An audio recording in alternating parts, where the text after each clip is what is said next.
len za minulý rok, teraz počúvajte, z Nemecka, čo kedysi bola pre občanov východnej Európy zem zasľúbená, odišlo 280,000 ľudí medzi 20 a 40 rokmi. A viete z akého dôvodu? Kvôli bezpečnosti. Pretože vidia, kam to smeruje. Samotných Nemcov? Nemcov, nie emigrantov, Nemcov. Poznám osobne ľudí, ktorí sa presťahovali z Veľkej Británie na Slovensku.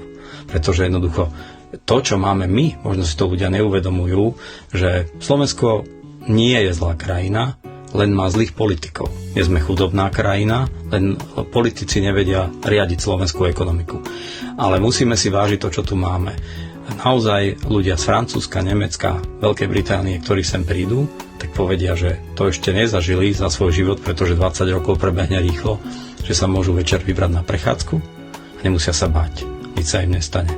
To už v západnej Európe neplatí. Takže nakoniec, už keby som mal naozaj riešiť nejakú pracovnú migráciu, tak radšej sa skúsme pozrieť tam, kde ľudia vidia to nebezpečenstvo, kam smeruje západná Európa, a radšej tých odborníkov, ktorých potrebujeme dostať z týchto krajín, ale samozrejme prioritne by bolo treba dostať Slovákov.